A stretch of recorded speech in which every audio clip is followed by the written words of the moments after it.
The metallic rise of Bonaparte, from a lowly entertained artilleryman to commander-in-chief. In the chaos of the French Revolution, a young Corsican officer with a still unknown name would rise from the obscure ranks of the army to become one of the greatest generals in history. How did Napoleon Bonaparte, starting from almost nothing, rise so quickly through the military ranks to command the armies of the Republic? It is this meteoric rise, this extraordinary destiny, that we will explore today. Origins and education. Born in 1769 in Ajaccio, Corsica, Napoleon Bonaparte came from a family of minor nobility without much fortune.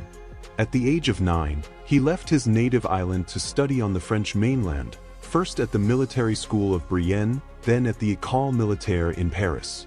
It was there that he chose artillery, a technical and scientific weapon, considered less prestigious than the cavalry prized by aristocrats, but which offered this young man of modest means a path to advancement based on merit and mathematical skills. In 1785, at only 16 years old, Bonaparte was appointed second lieutenant of artillery in the La Fère regiment. An ordinary military career then awaited this ambitious but little-known young officer. Nothing suggested the extraordinary destiny that awaited him. The French Revolution, a springboard. The French Revolution broke out in 1789. This major event shook French society and, with it, the army. For Bonaparte, it was a decisive moment. Unlike many noble officers who emigrated, he chose to remain loyal to the new republic. This choice was not only political but also pragmatic. The mass flight of aristocratic officers created a vacuum in the military hierarchy, offering unexpected opportunities for advancement to talented young officers like himself. In 1791, promoted to captain, Bonaparte returned to Corsica. There, he engaged in local political struggles alongside the French revolutionaries against the Corsican independence fighters led by Paoli, a former hero of his youth. This stance earned him exile with his family in 1793, strengthening his attachment to France and the Republic. The Siege of Toulon, the first great opportunity. At the end of 1793, the young Republic was in danger. Toulon, a strategic military port, was in the hands of the Royalists and the English. The Revolutionary Army besieged the city but became bogged down, unable to retake this strategic point. Enter 24-year-old Captain Bonaparte. Assigned to the siege artillery as a simple staff officer, he quickly distinguished himself. When the artillery commander was wounded, Bonaparte seized his opportunity and proposed a bold plan. His strategy was simple but brilliant: seize the Aiguillette promontory, nicknamed Little Gibraltar, to dominate the harbor and force the English fleet to withdraw. Despite the general's initial skepticism, his plan was ultimately adopted. On December 17, 1793, in the rain and difficult conditions, Bonaparte personally led the assault. He was even wounded in the thigh during the operation. But his plan worked perfectly. The English evacuated Toulon, and the city was retaken. This spectacular success earned him a promotion to brigadier general at only 24 years old, a meteoric rise in military history. Between disgrace and renaissance, 1794 to 1795. Paradoxically, after this triumph, Bonaparte's career hit a lull. Close to the Jacobins and Robespierre, he was briefly imprisoned after their fall on 9 Thermidor, July 1794. Released but placed on leave, the young general found himself in Paris, without a posting and almost without resources. It was a difficult period during which he frequented Parisian salons, notably that of Madame de Beaune, the future Josephine, while desperately seeking a new opportunity. In March 1795, he was offered a command in the Army of the West to fight the Royalist insurgents in the Vendée. Bonaparte refused, deeming the position unworthy of his talents. This refusal nearly cost him his career, and he was struck off the army rolls.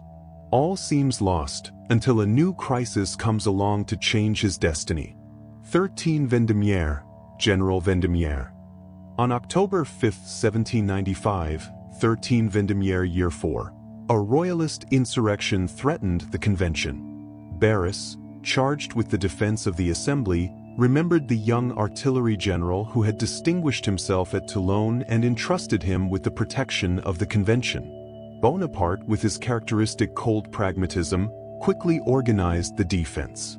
He positioned cannons at strategic points and did not hesitate to give the order to fire grapeshot at the insurgents advancing toward the Tuileries.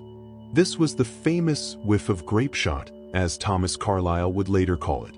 For the first time in the history of the revolution, the army fired on the people of Paris. The insurrection was crushed within hours.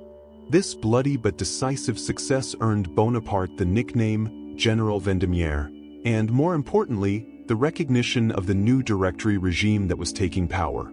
He was appointed commander of the Army of the Interior, a key position that allowed him access to the circles of power. The Italian campaign, the consecration. In March 1796, Bonaparte was given command of the Army of Italy. At 26, he became the youngest general-in-chief of the armies of the Republic. This appointment was partly due to his marriage to Josephine de Beauharnais, a close friend of Barras, but also to his detailed plan for the Italian campaign, which impressed the Directory. The army he found upon arrival was in a deplorable state, poorly equipped, poorly fed, and demoralized. But Bonaparte would transform this situation in a few weeks. Reconstruction of Bonaparte's speech. Soldiers, you are poorly fed and almost naked. The government owes you much but can do nothing for you. Your patience and courage honor you, but bring you neither glory nor advantage. I will lead you to the most fertile plains in the world. Rich provinces and great cities will be in your power. There you will find honor, glory, and riches. With these words and other impassioned speeches, Bonaparte galvanized his troops. Then, applying his principles of war based on speed, concentration of forces, and surprise, he engaged in a series of dazzling battles against the Austrians and the Piedmontese. In just 2 weeks, he won 6 successive victories: Montenotte, Millesimo, Dago, Siva, Mondovi, and Lodi. The latter, where he personally exposed himself to enemy fire on the bridge, earned him the nickname Little Corporal from his soldiers, a mark of affection and respect. In just a few months, Bonaparte conquered all of northern Italy, imposed treaties on the defeated powers, and filled the coffers of the Directory with Italian artistic treasures. More than a mere general, he became a true head of state, negotiating directly with foreign powers. In barely 4 years, from 1793 to 1797, Napoleon Bonaparte went from obscure artillery captain to victorious and adulated general-in-chief. This meteoric rise revealed not only his military genius but also his ability to seize opportunities in a context of political upheaval. The French Revolution, by shattering old hierarchies, created a space where talent could be expressed, and Bonaparte exploited this opening like no other.